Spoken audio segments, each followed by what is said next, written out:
Hello मेरे प्यारे listeners, कैसे हैं आप सब लोग? आई नो आप काफ़ी टाइम से वेट कर रहे हैं और मैं एपिसोड नहीं डाल पाई। एक्चुअली मुझे फ़ीवर हो गया था जिस वज़ह से मैं एपिसोड को रिकॉर्ड नहीं कर पाई। उसके लिए आई एम सो सॉरी, लेकिन अब मैं फिर से कंटिन्यू कर रही हूँ एपिसोड्स को। और कुछ का कमेंट्स था कि जो स्टोरी मैं कंटिन्यू कर रही हूँ उसको कंप्लीट करूँगी या नहीं। तो चाहे लेट हो जाए स्टोरी या मैं आपको किसी भी तरह से अपलोड करूँ, लेकिन मैं ज़रूर दूँगी, स्टोरी को कंप्लीट ज़रूर करूँगी। सो आप उसकी चिंता मत करिएगा, बस अपना सपोर्ट ऐसे ही बनाई रखिएगा। तो देखते हैं आगे तेरे लिए के एपिसोड 144 में आगे क्या हुआ। ये तो आप सबको पता ही है किस तरीके से अस्वस्थ राणा ने कही को किडनैप कर लिया था और क्रिस्टी ने कही को भागने के लिए उससे कहा था कि वो उसकी हेल्प करेगी। इस तरीके से क्रिस्टी ने कही की भागने में हेल्प तो कर दी थी, लेकिन उसके बाद कही को समझ नहीं आया वो करे तो क्या करे, क्योंकि वो जंगल के जिस रास्ते में थी उसे कुछ समझ नहीं आ रहा था। और उसके पीछे अस्वस्थ राणा के आदमी भी आ चुके थे। जब अस्वस्थ राणा अपने मेंशन वापस आया था तो उसने क्रिस्टी से पूछा था कि यहाँ पर कोई है या नहीं। आई मीन कही कही कहाँ है, क्योंकि क्रिस्टी ने अपने सिर पर थोड़ी चोट लगा रखी थी, जैसे दिखा रही हो कि उसको कही ने चोट मार दी है जिस वजह से वो भाग गई।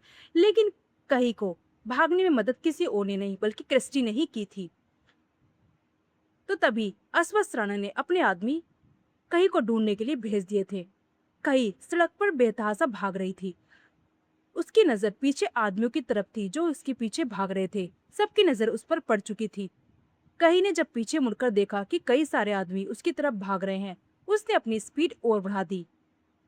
हालांकि उसके पैरों में दर्द था, लेकिन उसने हिम्मत नहीं आ रही थी। कही अब हाईवे से जंगल की तरफ बढ़ गई थी। उसकी नजरें हाईवे से छुप नहीं रही थी। वो चाहती थी कि शायद कोई उसकी हेल्प कर दे। उसके पैरों में इतनी हिम्मत नहीं थी कि वो और ज्यादा भाग सके। वापस जंगल की तरफ जाते हुए देखा तो वो आदमी जो कि उसकी तरफ बढ़ रहे थे, वो उसे देखकर उसकी तरफ ही बढ़ गए थे। उसकी सांसें फूल रही थी। कहीं को अपने आसपास देखकर बड़ा ही डर लग रहा था कि कहीं उसे फिर से पकड़ ना ले। उसकी सांसें इस वक्त फूल रही थी और वो आदमी उसके पीछे उसकी सांसों की आवाज को सुनकर ही जैसे पहुंचने की कोशिश कर रहे थे, लेकिन कहीं अपने आप को छुपाने की बार बार कोशिश कर रही थी। वो झाड़ियों में छुप गई थी।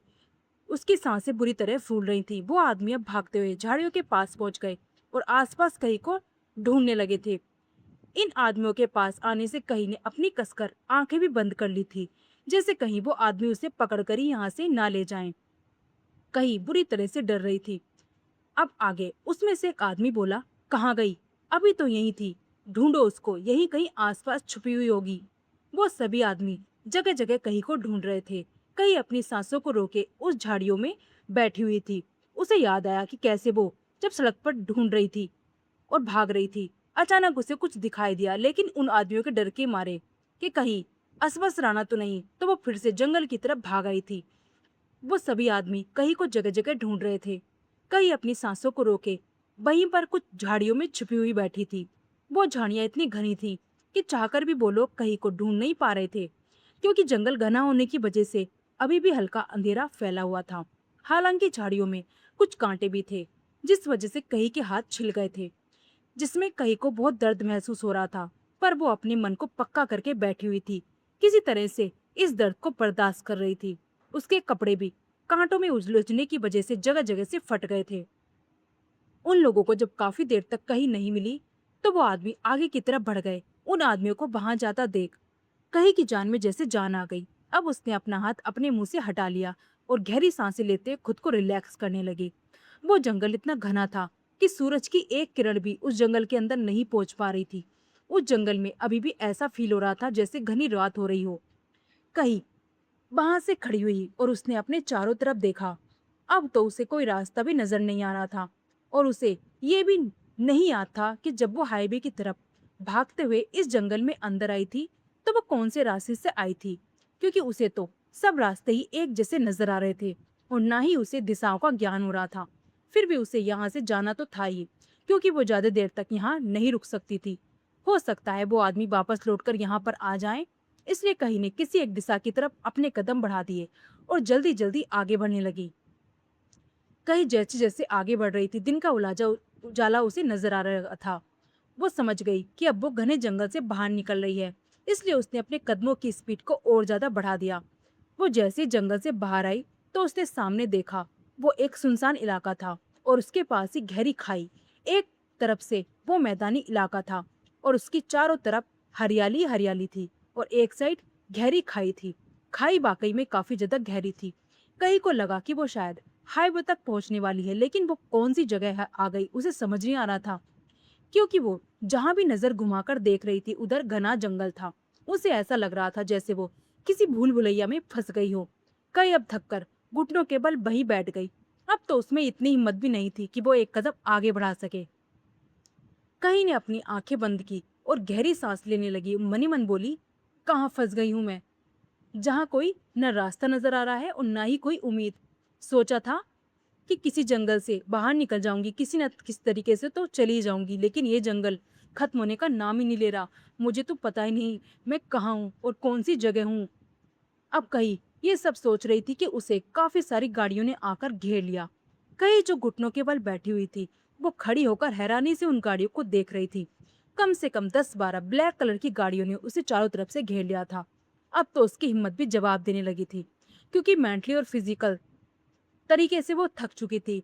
उसे अब यही डर खाया जा रहा था कि क्या वो एक बार फिर से अस्वस्थ चौहान के चंगुल में फंस चुकी है। अब फिर से नहीं। कहीं ऐसा सोच ही रही थी कि एक गाड़ी का दरवाजा खोलकर अस्वस्थ चौहान वहां से बाहर निकला। अस्वस्थ चौहान को देखकर कहीं का सिर घूम गया। उसे लगा अब तो जो उसने इतनी मेहनत की थी सब बेकार हो गई। अस्वस्थ गुस्से से कहीं की तरफ बढ़ रहा था। वहीं कहीं के पैरों में इतनी जान नहीं थी कि वो दोबारा भाग सके। वहीं अस्वस्थ को दोबारा सामने देखकर कहीं के पैरों में जान जो थी वो भी चली गई। अब उसके लिए खड़ा होना भी मुश्किल हो रहा था। वो वापस घुटनों के बल जमीन पर बैठ गई। वहीं अस्वस्थ ने जब कहीं की ये हालत देखी तो शैतानी हंसी हंसते हुए बोला, कहीं कहीं कहीं, तुमने क्या सोचा था कि तुम मुझसे बच पाओगी? ये जंगल मेरा है और मैं यहाँ का शेर, और मेरा शिकार इतनी देर तक मुझसे दूर नहीं रह सकता है। मेरा शिकार चाहे कितनी भी कोशिश कर ले मुझसे बचने की, एक ना एक दिन उसे मेरे चंगुल में आना ही होता है। फिर कहीं के सामने अपना एक घुटना मोड़कर अस्त बैठ गया और अपने दूसरे हाथ को अपने घुटनों पर रखकर उसने कहीं की आंखों में देखते हुए कहा, और तुम तो मेरा सबसे फेवरेट शिकार हो, तो तुम्हें इतनी आसानी से कैसे जाने दूंगा। कहते हुए अस्वस्थ कहीं को ऊपर से नीचे तक अजीब नजरों से देख रहा था। कहीं ने नफरत से अपनी नजरें फेर ली। उसे अस्वस्थ की ऐसी नजरें बर्दाश्त नहीं हो रही थी। उसे अस्वस्थ के ऐसे देखने से घिन आ रही थी। अस्वस्थ ने उसकी हालत का मखौल उड़ाते हुए कहा, देखो क्या हालत बना ली है अपनी। अब अगर तुम्हारा यहाँ से भागना का शौक जो है वो पूरा हो गया हो तो चले वापस मेरी कैद में। कम से कम आज तुम्हें यह सबक तो मिला कि तुम मेरी कैद से आजाद नहीं हो सकती हो, क्योंकि तुम्हें तो ये पता ही नहीं कि तुम इस वक्त हो कहाँ। कहीं ने एक नजर अपने आसपास डाली। अस्वस्थ के आदमी ने उसे चारों तरफ से घेर रखा था, जहां से वो चाहकर भी नहीं भाग सकती थी। फिर उसने अस्वस्थ की तरफ देखते हुए कहा, देखो अस्वस्थ चौहान, मुझे यहाँ से जाने दो। तो अस्वस्थ ने कही के चेहरे को छूने के लिए अपना हाथ जैसे ही आगे बढ़ाया, कही एकदम पीछे हो गई। अस्वस्थ ने कही से खुद से दूर होता देखा तो एक बार फिर अजीब सी हंसी हंसते हुए उसे देखने लगा, और फिर खड़े होकर अपनी पॉकेट में हाथ डालकर बोला, अब ना तो तुम में हिम्मत बची है और ना ही वो जज्बात कि तुम मुझसे दूर हो पाओ। और वैसे भी आज जो तुमने हरकत की है उसकी सजा तो तुम्हें मिलनी ही चाहिए ना। और वैसे भी तुम किस उम्मीद में यहाँ से भागने की कोशिश कर रही थी कि कोई तुम्हें बचाने आएगा? देखा, तुम पिछले 9 घंटे से मेरे पास हो, पर अब तक कोई तुम्हें बचाने नहीं आया, कोई भी नहीं। कहते कहते अस्वस्थ एक एक कदम उसकी तरफ बढ़ाने लगा, जिस वजह से कहीं भी पीछे की तरफ खिसकती जा रही थी। उसकी आंखों से आंसू बह रहे थे और इस वक्त वो एक ऐसे सहमे खरगोश की तरह लग रही थी जैसे अब उसकी जान बचने की उम्मीद भी ना बची हो। अस्वस्थ कई के चेहरे की तरफ झुकते हुए बोला, क्या तुम अभी भी इसी उम्मीद में हो कि कोई तुम्हें बचाने के लिए आएगा? अस्वस्थ की बात सुनकर कहीं को पता नहीं कहां से इतनी हिम्मत आ गई कि उसने अस्वस्थ की आंखों में देखते हुए कहा, हाँ, वो मुझे बचाने जरूर आएगा। कहते कहीं की आंखों में एक दृढ़ विश्वास था। कहीं का दिल बार बार कह रहा था कि कहीं वो तुम्हारे बहुत करीब है, बहुत बहुत करीब है। जहाँ कहीं की हिम्मत कुछ पलों पहले टूटने लगी थी, एक बार फिर मजबूत हो गई थी। उसका दिल बार बार कह रहा था, कहीं हिम्मत मत हारना, वो तेरे बहुत पास है, वो आ गया है तुझे बचाने। अब ये अस्वस्थ तेरा कुछ नहीं बिगाड़ पाएगा। उसकी मौजूदगी का एहसास ही कही की हिम्मत बनकर उसकी आंखों में नजर आ रहा था। अस्वस्थ हैरानी से कही की आंखों में देख रहा था। उसे हैरानी इस बात की हो रही थी कि जिस लड़की की आंखों में कुछ पल पहले तक एक डर नजर आ रहा था, एक निराशा नजर आ रही थी, उसकी आंखों में जो जज्बात दोबारा कैसे नजर आने लगे। कौन आ रहा है इसे बचाने, जिसके एहसास से इस लड़की की हिम्मत दोबारा जाग गई है। तभी कही के होठों पर एक रहस्यमयी मुस्कान आ गई और कुछ ही पलों बाद वहां तेज हवाएं चलने लगी और एक तेज शोर वहां गूंजने लगा। अस्वस्थ और अस्वस्थ के आदमी अपने आसपास देखने लगे। एकाएक सभी की नजरें आसमान की तरफ उठ गईं, जहां चार चौपर आसमान में उनके ऊपर मंडरा रहे थे। अचानक से उन चौपर को देख अस्वस्थ की आंखें हैरानी से फैल गई। उसकी पकड़ भी कही के बालों से ढीली पड़ गई थी, क्योंकि जिस एरिया में वो इस वक्त मौजूद थे, ये एरिया हर किसी की नजर में नहीं थी। इसे ढूंढना हर किसी के लिए पॉसिबल नहीं था। इस एरिया के बारे में सिर्फ अस्वस्थ चौहान ही जानता था, क्योंकि कहा जाए तो ये पूरा जंगल उसका गढ़ था, जिसे भेदना हर किसी के बस की बात नहीं थी। वहीं अचानक से इन चोपर्स का वहां आ जाना उसे हैरानी में डाल गया था। वहीं कहीं भी आसमान की तरफ देखते मुस्कुरा रही थी। उन चोपर को देखकर लग रहा था जैसे वो सिर्फ चोपर नहीं, अस्वस्थ चौहान और उसके आदमियों की मौत हो जो उनके सिर पर मंडरा रहे हों। वहीं कुछ देर बाद एक के बाद एक वहां कई सारी गाड़ियों का हुजूम आने लगा। ये गाड़ियां कोई इक्का दुक्का गाड़ियां नहीं थी, बल्कि 20-30 गाड़ियों के लगभग गाड़ियां थी। उन सभी गाड़ियों ने अस्वस्थ चौहान और उसके आदमियों को चारों तरफ से घेर लिया था। इतनी सारी गाड़ियों से आने का धूल का गुब्बार जैसे उठने लगा था, जो चोपर के पंखे की हवा की वजह से और ज्यादा गहरा हो गया था। इन धूल के उड़ने से अस्वस्थ और उनके आदमियों की नजरें धुंधलाने लगी थी। वो सभी अपनी आगे रगड़ने लगे थे, क्योंकि ये धूल उनकी आंखों में चली गई थी। पर वहीं कहीं बिना किसी बेचैनी के खड़ी मुस्कुरा रही थी, और वो अस्वस्थ को बड़ी घमंड से देख रही थी, जैसे उसे जता रही हो कि मैंने कहा था ना कि वो मुझे बचाने जरूर आएगा। ये कहते वो हल्की मुस्कान दे रही थी। कहीं के लंबे बाल हवा में उड़ रहे थे। कहीं की मुस्कान एक पल के लिए उसके चेहरे से नहीं गई थी। वो बड़ी एरोगेंट तरीके से अस्वस्थ से बोली, देख ले अस्वस्थ चौहान, वो आ गया है तेरी मौत बनकर। उन सभी गाड़ियों में से एक एक कर सभी बॉडीगार्ड बाहर आ गए। उन सभी ने काले रंग के कपड़े पहने हुए थे। वो कोई मामूली गार्ड नहीं थे, बल्कि वर्ल्ड के सबसे खतरनाक वेल ट्रेन फाइटर थे। एक एक कर चारों चौपर भी धीरे धीरे वहां पर लैंड होने लगे, और जितने भी आदमी अस्वस्थ चौहान के थे, वो हैरानी से उन्हें देखने की कोशिश करने लगे। चारों चौपर के लैंड होते ही चारों का गेट एक साथ ओपन हुआ। सबसे पहले रणविजय रॉय कपूर बाहर आया। उसके साथ ही रुद्रो वेदांत भी बाहर आए और रणविजय के अगल बगल में खड़े हो गए। तीनों ने ही इस वक्त ब्लैक कलर के कपड़े पहने हुए थे। तीनों ही इस वक्त काफी हैंडसम लुक दे रहे थे। कह सकते हैं तीनों ही हैंडसम डेविल डेविल लग रहे थे, जो अस्वस्थ की मौत बनकर उसके सामने खड़े थे। वही रणविजय ने एक ब्लैक मास्क से अपने फेस को कवर किया हुआ था। उसकी आंखें सिर्फ कहीं पर जमी हुई थी और कहीं भी उसे ऐसे देख रही थी। कहीं ने जैसे उसके पास जाने के लिए अपने कदम बढ़ाए, अस्वस्थ ने उसका हाथ पकड़ उसे वापस अपनी तरफ खींच लिया और कहा, इतनी भी क्या जल्दी है जाने की? और गौर से देखो, ये तुम्हारा पति नहीं है, ये शौर्य दीवान है। तुम तो ऐसे उसके पास भाग रही हो जैसे तुम्हारा रणविजय तुम्हारे सामने खड़ा है। कई अब अस्वस्थ के हाथ पर मारते हुए बोली, छोड़ो छोड़ो, मुझे जाने दो। वहीं रणविजय अब अस्वस्थ के उस हाथ को घूर रहा था, जिससे उसने कही के हाथ को बेदर्दी से पकड़ा हुआ था। अस्वस्थ काफी बेदर्दी से उसके हाथ को मरोड़ भी रहा था, जिसे देखकर उसकी आंखें गहरी लाल हो गईं। अस्वस्थ को शायद पता नहीं था कि वो ऐसा करके रणविजय के अंदर के शैतान को जगा रहा था। अस्वस्थ ने चिल्लाते हुए कहा, शौर्य दीवान, तुम यहाँ? फिर वेदांत और रुद्र की तरफ देखते हुए, और ये रणविजय के भाई तुम्हारे साथ क्या कर रहे हैं? रणविजय ने उसकी बात इग्नोर करते हुए कहा, पहले उसका हाथ छोड़ अस्वस्थ। अस्वस्थ ने एक अजीब सी स्माइल के साथ कहा, तुम्हें रणविजय की बीबी की इतनी फिक्र क्यों हो रही है? कहीं ऐसा तो नहीं कि तुम्हारा भी दिल इस पर आ गया है? फिर कहीं की तरफ अजीब नजरों से घूरते हुए कहा, वैसे ही कि चीज ही ऐसी है, अच्छे अच्छे का मन बहका दे। इससे पहले कि अस्वस्थ अपनी बातें आगे पूरी कर पाता, झटके से उसका हाथ कही के हाथ से छूट गया था, क्योंकि अस्वस्थ के उसी हाथ पर एक बुलेट जाकर लगी थी, जिससे उसे कही के हाथ को छोड़ना पड़ा। अस्वस्थ ने एक दर्द भरी चीख के साथ उसके हाथ को थाम रखा था।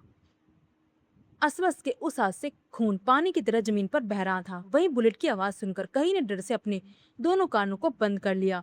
उसने जब आंखें खोलकर अस्वस्थ की तरफ देखा और उसके हाथ से बहते खून को देखकर उसके चेहरे पर डर नजर आने लगा। उसने डरी हुई नजरों से रणविजय की तरफ देखा।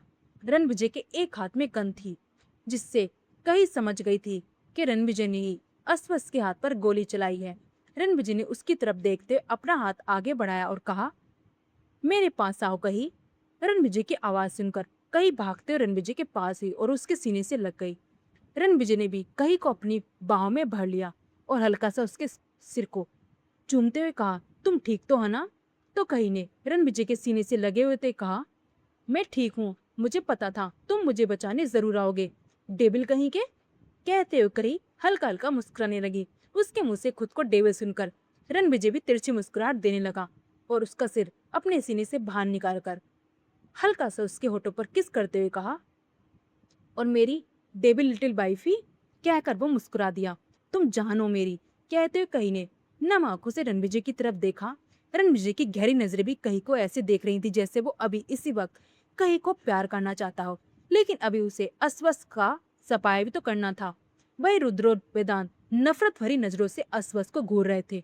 अस्वस्थ ने खूंखार नजरों से कही की तरफ देखा। उसे समझ नहीं आ रहा था कही ये शोरे दीवान के गले क्यों लगी हुई है। अस्वस्थ ने गुस्से से चिल्लाते हुए कहा, शोरे दीवान, अच्छा हुआ जो तुम खुद आ गए। तुमने जो इन कुछ दिनों में मेरे साथ किया है ना, उसका बदला मैं तुम्हें पूरी तरह से खत्म करके लूंगा।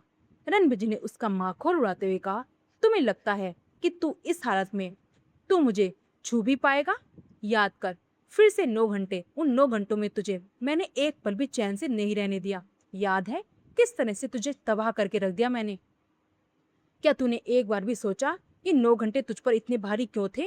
रणविजय की बात सुनकर अस्वस्थ वाकई में सोच में पड़ गया था। अचानक से सूर्य दीवान ने उसे एक के बाद एक झटके क्यों दिए जा रहा था। अब वेदांत ने अस्वस्थ से कहा, तू तो ये भी सोच रहा होगा ना कि भला हम दोनों शौर्य दीवान के साथ यहाँ क्या कर रहे हैं। अस्वस्थ, तू कहीं का पहुंचा हुआ गुंडा होगा, लेकिन तुझ में इतना भी दिमाग नहीं कि तू अभी सच को समझ सके। तू इतना बेवकूफ तो हो नहीं सकता। रुद्र ने भी अस्वस्थ का मजाक उड़ाते हुए वेदांत से कहा, वेदांत ऐसा मत कहो, दरअसल इस बेचारे को ये सब सोचने का वक्त ही कहाँ मिला होगा, क्योंकि हमने तो इसकी वो बाट लगाई कि बेचारा घन चक्कर ही बन गया। उन तीनों की ये बात सुनकर अस्वस्थ चिल्लाते हुए बोला, इतना खुश होने की जरूरत नहीं है तुम तीनों को। मुझे ये तो समझ नहीं आया कि तुम दोनों रणविजय के भाई होकर इस सोरे दीवान के साथ क्यों हो। और ये कही जो बड़ा रणविजय के नाम का दम भर रही थी, ये शोरे दीवान के सीने से लगी हुई इसे किस कर रही है। लेकिन इतना मैं जानता हूँ कि तुम सबको तो मैं यहाँ से जिंदा बाहर नहीं जाने दूंगा, क्योंकि तुम सब इस वक्त अस्वस्थ के इलाके में हो। और इस कही को देखकर तिरछी मुस्कुराहट के साथ बोला, इसे तुम्हें अपना बिस्तर गर्म। ये सुनकर रणविजय की पकड़ कहीं पर कस गई और घूरकर अस्वस्थ को देखने लगा। अस्वस्थ की बात सुनकर रणविजय अचानक ठाका मारकर हंस पड़ा। वही वेदांत और रुद्र दोनों डेविल स्माइल के साथ अस्वस्थ को देखने लगे। अस्वस्थ हैरानी से उन तीनों को देख रहा था। वही कही जो रणविजय के सीने से लगी हुई अस्वस्थ को देख रही थी, उसके होठों पर भी मिस्टीरियस स्माइल थी। अस्वस्थ को समझ नहीं आ रहा था कि शौर्य दीवान ऐसे हंस क्यों रहा है। तभी रणविजय ने अपनी हंसी रोकी और कहा, अस्वस्थ, तूने खुद एक गेम खेला बिना दुनिया की नजरों में आए। तू मुझे बर्बाद करना चाहता था, यहाँ तक कि तूने अपनी पहचान भी छिपाई कि तू विक्रम चौहान का भाई है, लेकिन फिर भी तू मेरा कुछ नहीं बिगाड़ पाया। अब तू सोचेगा कि मुझे कैसे पता विक्रम चौहान के बारे में। अस्वस्थ राणा, नहीं नहीं, करेक्शन, अस्वस्थ चौहान, मैं तो इस बारे में 3 महीने पहले ही जान चुका था। अब तेरे छोटे से दिमाग में ये बात तो जरूर आ रही होगी कि भला शौर्य दीवान का विक्रम चौहान से क्या लेना देना।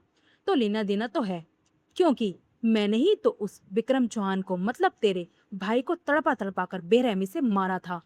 रणविजय की बात सुनकर अस्वस्थ की आंखें बड़ी और हैरानी से देखने लगा। फिर गुस्से से चिल्लाते बोला, कौन हो तुम? मेरे भाई को कैसे जानते हो? रणविजय कुछ देर तक चुपचाप बिना किसी एक्सप्रेशन के उसे देखता रहा। फिर अपनी गहरी आवाज में बोला, तुम्हारा सबसे बड़ा दुश्मन। कहने के साथ ही उसने अपने चेहरे से मास्क हटाते हुए कहा, लो, खुद ही पहचान लो कि मैं कौन हूँ। रणविजय को अपने सामने जिंदा देखकर अस्वस्थ सदमे में आकर 2 कदम पीछे चला गया। उसे भरोसा नहीं हो रहा था कि रणविजय उसके सामने सही सलामत जिंदा खड़ा है। इतने वक्त से वो उसके सामने शौर्य दीवान बनकर आ रहा था। फिर भी वह उसे पहचान नहीं पाया। वह अपने सबसे बड़े दुश्मन को भला कैसे नहीं पहचान पाया? उसने हैरानी से पूछा। पर तुम तो, वो हकला रहा था। वह अपनी बात आगे पूरी कर पाता रणविजय ने कहा, हाँ मैं तो मर चुका था ना, पर सिर्फ दुनिया की नजरों में। लेकिन मेरे मरने के साथ ही शौर्य दीवान इस दुनिया के सामने आया, और तुम भी तो बहुत ही डेस्परेट थे ना मुझसे मिलने के लिए। अस्वस्थ ने अपनी मुट्ठियां भींचते हुए कहा, तो ये सब तुमने गेम खेला है मेरे साथ? तो रणविजय ने शैतानी स्माइल के साथ कहा, मैंने तो वही गेम खेला तुम्हारे साथ जो तुम मेरे साथ खेलने की कोशिश कर रहे थे। बस फर्क इतना था कि तुम्हारे गेम में तुम मेरा कुछ नहीं बिगाड़ पाए, लेकिन मेरे गेम में मैंने तुम्हारी नींव तक हिलाकर रख दी। अस्वस्थ चौहान, ये रणविजय का बार है। आज तुम पूरी तरह से बर्बाद हो चुके हो। अब तुम्हें समझ आया होगा ना कि वो 9 घंटे तुम पर इतने भारी क्यों पड़े? क्योंकि मेरी कीमती चीज, कीमती नहीं, मेरी धड़कन, मेरा दिल तुम्हारे पास था। तुमने हिम्मत कैसे की मेरी कही को छूने की? पर मैंने भी तुम्हें तुम्हारी बर्बादी की खबरों में इतना बिजी किया कि तुम चाहकर भी कहीं के करीब ना जा सके। अस्वस्थ को अब समझ आ रहा था कि क्यों बीती रात उसके साथ सब कुछ हो रहा था। अब तो कहीं ना कहीं उसे रणविजय की पावर का एहसास हो चुका था कि जो इंसान उससे दूर बैठे बैठे भी अपनी बीबी को सेव कर सकता है, तो वो कुछ भी कर सकता है। वही रणविजय की बात सुनकर कहीं ने एक बार फिर रणविजय की तरफ देखा। अब वो भी समझ गई थी कि रणविजय के आने में इतनी देर क्यों हो गई थी। दरअसल रणविजय तो दूर बैठे हुए भी उसे प्रोटेक्ट कर रहा था। अब उसे समझ आया कि अस्वस्थ क्यों अपने गंदे इरादों में कामयाब नहीं हो पाया। वही रणविजय ने भी अपना चेहरा झुकाकर अपने सीने से लगी अपनी जान को देखा। उसकी आंखें साफ जता रही थी कि मेरे रहते कोई तुम्हें छू नहीं पाएगा। कहीं मैं तुम्हारे पास रहूं या तुम मुझसे दूर, मैं तुम्हें हमेशा प्रोटेक्ट करूंगा। कहीं ने भी अपनी पलकें झपकाकर जता दिया कि वह उसकी बातों को समझ गई है। अस्वस्थ ने अपने एक आदमी को कुछ इशारा किया। उसके आदमी इशारा समझ गए और उन्होंने एकदम से वहां फायरिंग करना शुरू कर दिया। इसी मौके का फायदा उठाकर अस्वस्थ वहां से भागकर एक गाड़ी के पीछे जाकर छुप गया। दरअसल अस्वस्थ रणविजय की आर्मी को देखकर समझ गया था कि उसके आदमी ज्यादा देर तक रणविजय की इस फौज का मुकाबला नहीं कर पाएंगे, इसलिए वह मौके का फायदा देखकर वहां से भागना चाहता था। रुद्र वेदांत ने अस्वस्थ को वहां से भागते हुए देख लिया था। वेदांत ने रणविजय से कहा, रणविजय तुम कहीं को लेकर चौपर में बैठो, इससे हम निपट लेंगे। तो रणविजय ने वेदांत की तरफ देखते हुए कहा, नहीं वेदांत, इस अस्वस्थ को तो मैं अपनी हाथों से खत्म करूंगा। मेरी कई को छूने की हिम्मत भी कैसे की इसने, इसी सजा तो मैं इसे देकर रहूंगा। कहकर रणविजय ने कही का हाथ पकड़ा और उसे चौपर की तरफ ले गया। अब वहां दोनों तरफ से फायरिंग हो रही थी, लेकिन रणविजय के बॉडीगार्ड उन्हें अच्छे से कवर कर रहे थे। वह एक भी बुलेट उस तक नहीं पहुंचने दे रहे थे। वही रुद्रो वेदांत भी अलर्ट हो गए थे। अब वहां पर बुरी तरह से गोलियों की आवाजें गूंज रही थी। कहीं तो अपने रणविजय के साथ थी, तो अब उसे डर नहीं लग रहा था।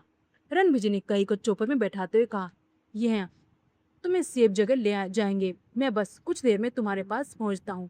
वहां इतनी फायरिंग होते देख और वहां का माहौल देखकर कहीं अब डर गई थी। उसे रणविजय के लिए बहुत डर लग रहा था। वो रणविजय का हाथ नहीं छोड़ रही थी।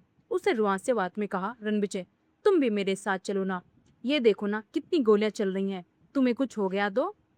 रणविजय कहीं का डर समझ रहा था, और ये भी कि ऐसा माहौल कहीं ने कभी नहीं देखा, तो उसके लिए ये सब वाकई डरा देने वाला है। रणविजय ने प्यार से उसके गाल पर हाथ रखते हुए कहा, मैंने कहा ना, मैं तुम्हारे पास जरूर आऊंगा। बस कुछ देर की बात है, यहाँ का मामला निपटा कर आता हूँ। फिर तुम अपने रणविजय को जानती नहीं हो क्या? वो जो कहता है वो जरूर करता है, बस मेरा वेट करना। कहीं ने रूंधी आवाज में कहा, तुम पक्का आओगे ना? पहले की तरह तुम फिर चले तो नहीं जाओगे ना? तो रणविजय ने प्यार से उसके गाल को छूते हुए कहा, नहीं मेरी जान, रणविजय को कहीं के पास तो लौटना ही होगा। कहकर रणविजय ने कहीं के फोrehead को चूम लिया और फिर चौपर से बाहर आ गया। इसी के साथ चौपर ने भी उड़ान भर ली। कहीं ने तब तक रणविजय से अपनी नजरें नहीं हटाई जब तक वो उसकी आंखों से ओझल नहीं हो गया। रणविजय ने अपने दोनों हाथों में गन पकड़ी हुई थी। वो फायर करते हुए आगे बढ़ रहा था। उसका टारगेट अस्वस्थ चौहान ही था। इतनी फायरिंग के बीच भी रणविजय के चेहरे पर लेस मात्र की भी डर नहीं था। उसके आंखों में जैसे गुस्से का आग नजर आ रही थी, जो इस वक्त अस्वस्थ को जलाकर भस्म कर देने चाहता था। क्योंकि अस्वस्थ ने रणविजय के प्यार को नुकसान पहुंचाने की जो कोशिश कर दी थी, वहीं अस्वस्थ सी गाड़ी के पीछे छुपे हुए बार बार रणविजय पर फायरिंग कर रहा था। पर रणविजय काफी कुशलता के साथ उसके हर अटैक से बच रहा था। रणविजय के आदमियों ने मुश्किल से 10 मिनट के अंदर अंदर ही अस्वस्थ के सभी आदमियों का सफाया कर दिया था। अस्वस्थ के आदमियों की लाशें जमीन पर यहाँ वहाँ बिखरी पड़ी थी।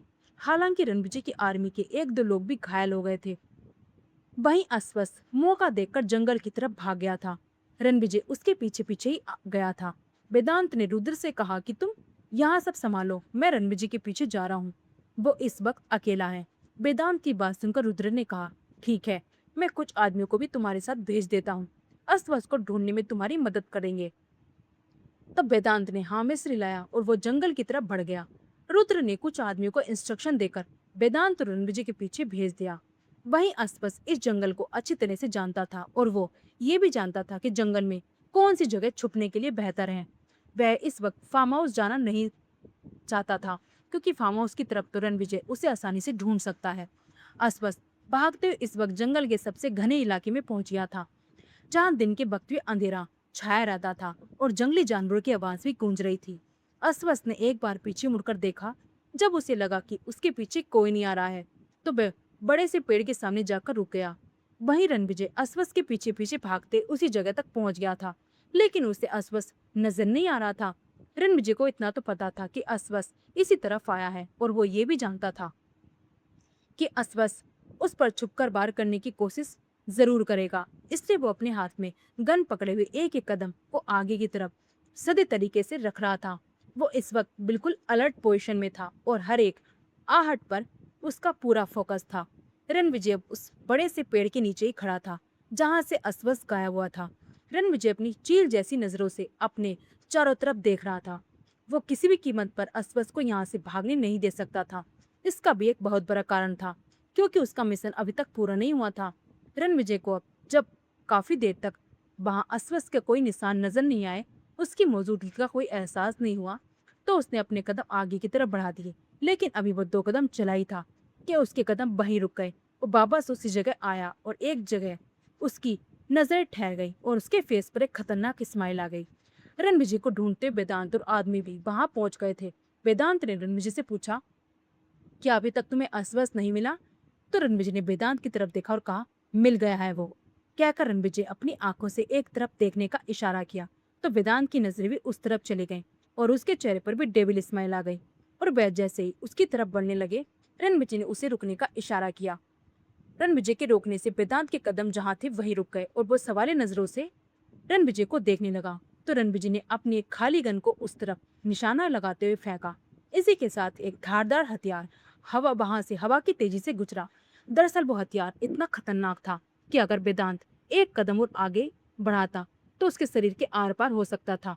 उस हथियार को देखकर वेदांत एकदम शॉक्ड रह गया। दरअसल अस्वस्थ जानबूझकर ऐसी जगह छिपकर बैठ गया था, जहां पर उसने जगह जगह अपने खुफिया हथियार छुपाए हुए थे। अगर कोई उसे ढूंढते हुए उस तरफ आता भी, तो शायद वो जिंदा बच नहीं पाता। रणविजय ने पहले ही उस तरफ अपनी गन इसलिए फेंकी थी। उस साइड एक पतली सी तार लगी हुई थी। गन फेंकने से वो तार झटके से टूट गई और उसी के साथ वो धारदार हथियार हवा की तेजी से वहां से गुजर गया था। कुछ देर बाद उसी मैदानी इलाके में अस्वस्थ घुटनों के बल सर झुकाए रणविजय के सामने बैठा हुआ था। वहीं रणविजय, रुद्र और वेदांत तीनों ही उसके सामने गाड़ी से बोनट से टिककर उसे घूर रहे थे। अस्वस्थ इस वक्त एक हारा हुआ बेबस इंसान नजर आ रहा था। उसके हाथ पीछे की तरफ बंधे हुए थे। उसके चेहरे से लग रहा था जैसे उसने अपनी हार मान ली हो। रणविजय अपने हाथ में पकड़ी हुई गन को अपनी उंगलियों में घुमाते हुए बोला, हाँ तो अस्वस्थ चौहान उर्फ अस्वस्थ राणा, अब बताओ कैसी मौत मंजूर करोगे? क्योंकि वैसे भी जिंदा रहने के लिए तुम्हारे पास कुछ बचा तो नहीं है। ना तुम्हारे पास तुम्हारी पावर रही और ना ही बिजनेस रहा और ना ही वो काले धंधे जो कब के में तबाह कर चुके हों। कहते हुए रणविजय अपने हाथ में पकड़ी हुई उस गन को ही देख रहा था, जिसे वो अपनी उंगलियों में घुमा रहा था। वही वेदांत गाड़ी की बोनट से उतरकर अस्वस्थ के सामने आया और एक घुटना मोड़कर उसके सामने बैठ गया और अपना हाथ घुटने पर रखते हुए बोला, वैसे जगह तुमने अच्छी ढूंढी थी खुद को छुपाने के लिए, लेकिन छिपने के चक्कर में तुम इस बात पर ध्यान देना भूल गए कि तुम अपने पीछे सुराग छोड़े जा रहे हो। दरअसल अस्वस्थ जिस पेड़ के पास खड़ा था, वो पेड़ का तना अंदर से खोखला था। अस्वस्थ उसी पेड़ के अंदर छिपा हुआ था। उस पेड़ के अंदर इतनी जगह तो थी कि एक आदमी आसानी से उसके अंदर छिप सकता था, लेकिन पेड़ के बाहरी तने पर उसके हाथ से बहते खून की कुछ बूंदें लगी हुई थी, जिससे रणविजय को समझते देर न लगी कि अस्वस इसी पेड़ के अंदर छुपा हुआ है और इसी वजह से अस्वस उनकी पकड़ में जल्दी आ गया था। वेदांत वापस खड़ा हो गया और उसके बालों को खींचते हुए उसका चेहरा ऊपर किया और उसकी आंखों में घूरते हुए कहा, मौत से चाहे जितना बचने की कोशिश कर लो अस्वस्थ, पर मौत तुम्हारा पीछा कभी नहीं छोड़ेगी। अस्वस्थ ने वेदांत की तरफ देखा और एक अजीब सी स्माइल के साथ कहा, लेकिन तुम लोग मुझे नहीं मारोगे, इसका तो मुझे पता है, क्योंकि अगर मैं मर गया तो तुम्हारे सबसे बड़े दुश्मन का पता तुम्हें कौन बताएगा। अस्वस्थ की बात सुनकर वेदांत ने रणविजय की तरफ देखा तो रणविजय ने आंखों से कुछ इशारा किया, जिससे वेदांत ने उसके बालों को छोड़ दिया और अपने आदमियों से कहा, ले जाओ इसे अपने साथ में हमारे अड्डे पर। अब ये तो क्या, इसका पुरखे भी बताएंगे कि वो डेमिन इंडिया में कहाँ छुपा हुआ है। थोड़ी देर बाद आर के बिला में बेचैनी से रूम में इधर उधर चक्कर लगा रही थी। उसने अपने कपड़े चेंज कर लिए थे, लेकिन जब से वो वहां आई थी एक पल के लिए भी चैन से नहीं बैठी थी।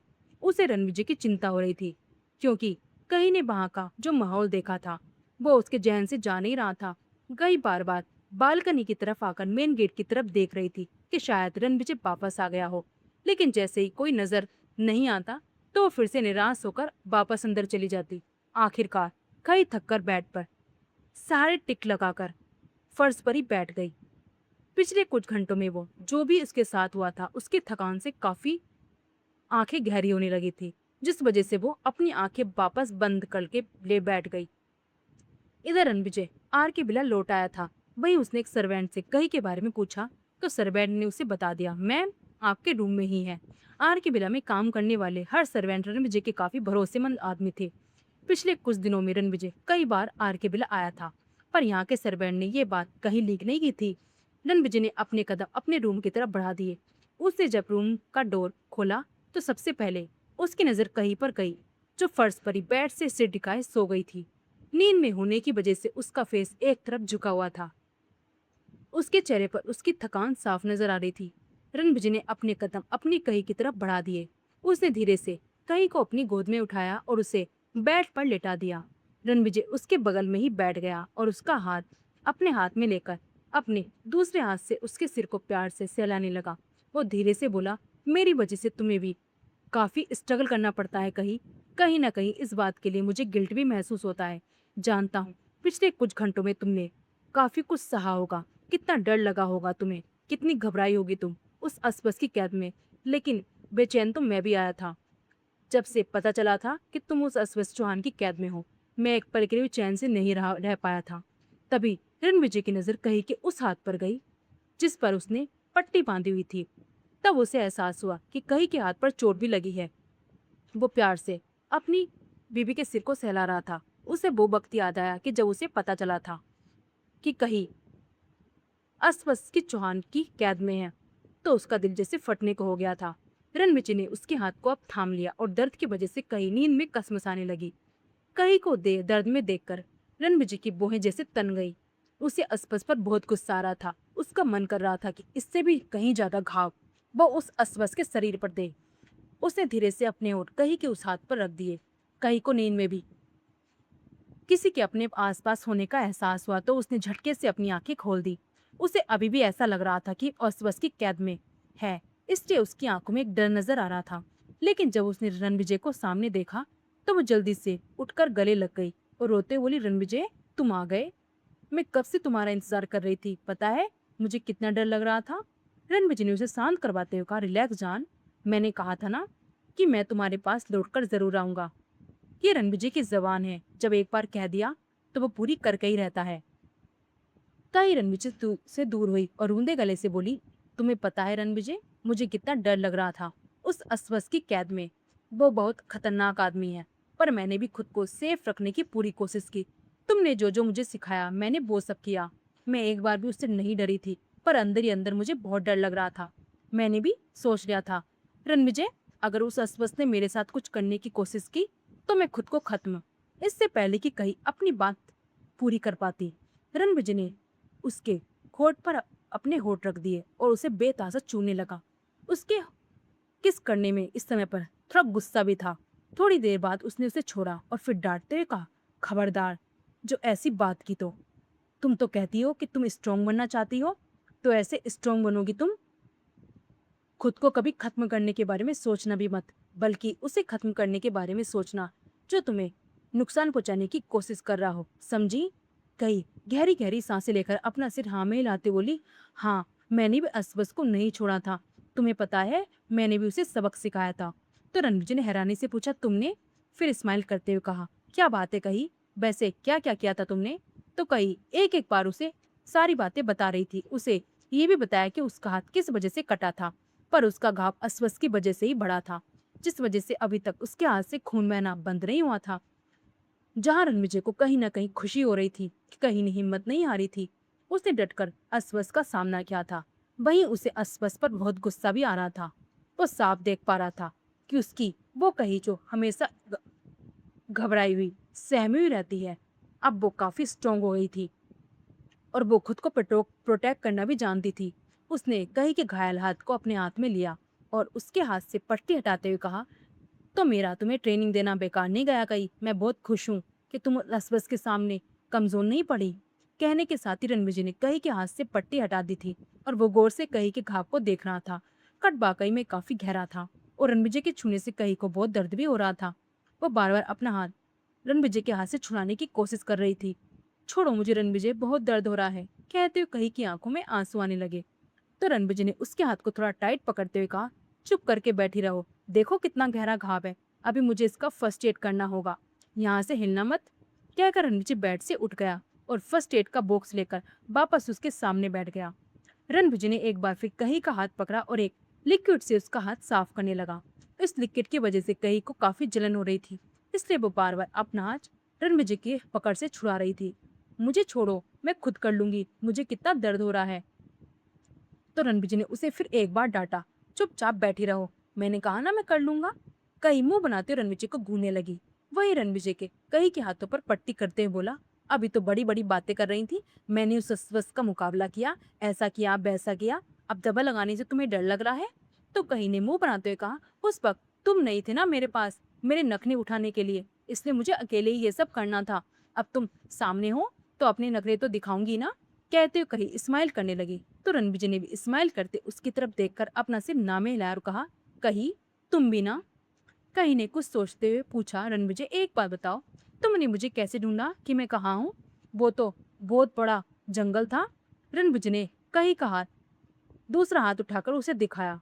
कही के दूसरे हाथ में एक खूबसूरत सा डायमंड का ब्रेसलेट था, जो कुछ महीने पहले ही रणविजय ने उसे गिफ्ट किया था और अपने हाथों से उसे पहनाया था, और ये भी कहा था कि वो कभी भी इस ब्रेसलेट को अपने हाथों से अलग ना करे, चाहे कुछ भी हो जाए। कही ने कंफ्यूजन से अपने हाथ में पहने ब्रेसलेट को देखा और रणविजय ने कहा, तुम्हें क्या लगा ये सिर्फ एक ब्रेसलेट है? नहीं कही, ये एक डिवाइस है जो देखने में खूबसूरत सा डायमंड का ब्रेसलेट लगता है, लेकिन इसमें एक ट्रैकर लगा हुआ है, जिसकी वजह से तुम जहां भी होगी मैं तुम्हें ढूंढ ही लूंगा। इस ट्रैकर से ही मुझे पता चला कि तुम कहाँ हो। फिर फर्स्ट एड बॉक्स को बंद करते हुए साइड टेबल पर रखा और कही को खींचकर अपनी गोद में बैठाते हुए कहा, वैसे तो तुम्हें ढूंढने के लिए मुझे किसी डिवाइस की जरूरत नहीं कही, लेकिन तुम्हारी सिक्योरिटी मेरे लिए बहुत जरूरी है। जब से मुझे पता चला था कि विक्रम चौहान का भाई अस्वस्थ राणा के नाम से इंडिया में मौजूद है और वो तुम्हारे लिए यहाँ पर आया है, तब से मैं अलर्ट रहने लगा था। तुम्हें लेकर भी मैं किसी तरह की लापरवाही नहीं कर सकता था, इसलिए तो तुम्हें वो ट्रेनिंग देना शुरू कर दिया था मैंने, और तुम्हें सेल्फ डिफेंस की ट्रेनिंग भी देने लगा था। वैसे तो तुम्हारे किडनैप होने के 1 घंटे बाद ही मेरे आदमी उस जंगल में पहुंच चुके थे और वो अस्वस्थ की पल पल की खबरें मुझ तक पहुंचा दे रहे थे, और असबस को मैंने अपने ही ट्रैप में ऐसा उलझा दिया था कि वो चाहकर भी तुम्हारे करीब नहीं जा सकता था, क्योंकि बेचारे को अपनी बर्बादी की न्यूज़ सुनने से फुर्सत ही कहाँ मिली थी। फिर कुछ सोचते बोला, वैसे तुम उस फार्म हाउस से भागने से कामयाब कैसे हुई कही? तो कही ने रणविजय से कहा, रणविजय इसमें मेरी क्रिस्टी ने मदद की। तो रणविजय ने हैरानी से पूछा, क्रिस्टी ने? भला वो तुम्हारी मदद क्यों करने लगी? तो कही ने कन्फ्यूजन से रणविजय से पूछा, क्रिस्टी को तुम जानते हो क्या? कही के सवाल से रणविजय थोड़ा हड़बड़ा गया था। वो जानता था कि अगर उसने कही को बता दिया कि वो क्रिस्टी को कैसे जानता है तो कही उसे झगड़ा करने पर उतारू हो जाएगी, इसलिए उसने इस मामले में चुप रहना ही सही समझा। उसने बात बदलते हुए कहा, नहीं, मैं क्रिस्टी को वैसे तो नहीं जानता हूँ, पर मेरे आदमी ने मुझे बताया था कि उस फार्म हाउस में अस्वस्थ चौहान की गर्लफ्रेंड भी रहती है। तो कहीं ने कहा, ओह, तभी तुम्हें पता है कि क्रिस्टी कौन है। वैसे मैंने क्रिस्टी से वादा किया है, कभी भी मुझे मौका मिला तो मैं उसका ये एहसान जरूर उतारूंगी। कही की बात सुनकर रणविजय ने हैरानी से कही से पूछा, तुमने उस क्रिस्टी से वादा कर लिया कि तुम उसका एहसान चुकाओगी?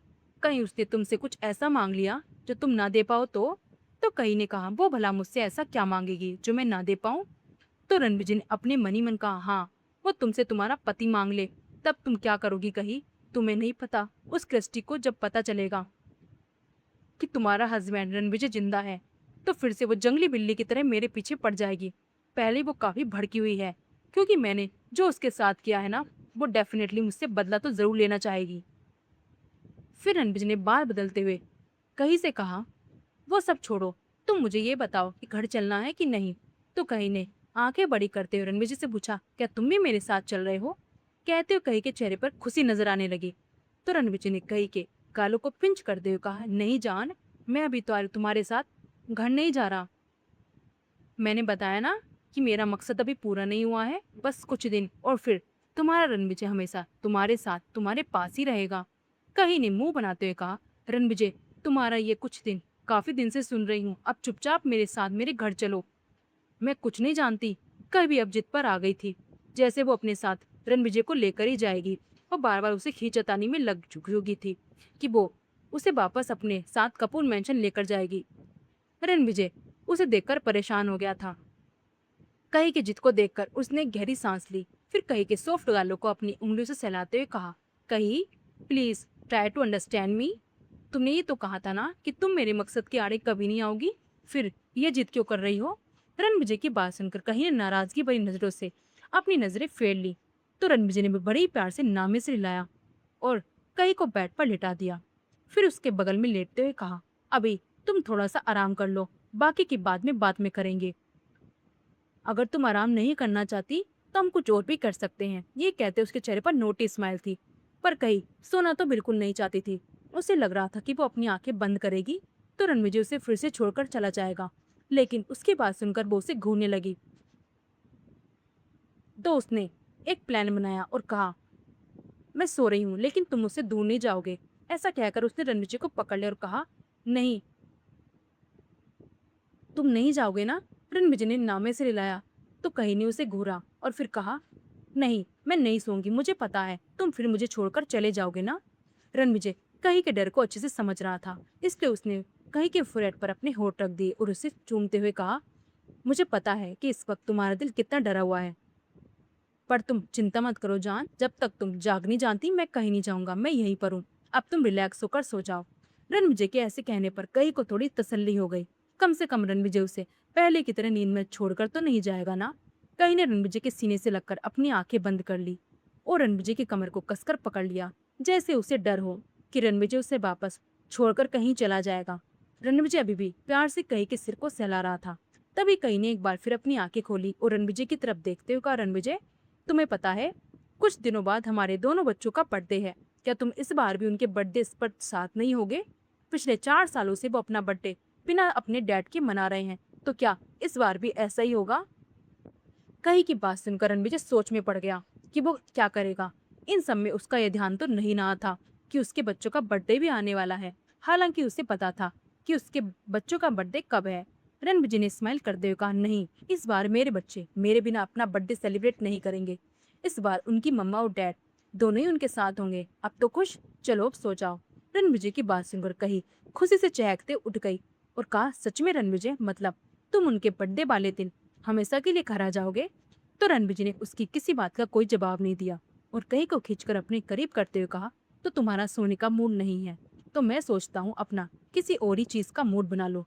वैसे भी काफी महीनों से तुमसे दूर था, तो क्यों ना वो दूरी आज मिटा दो।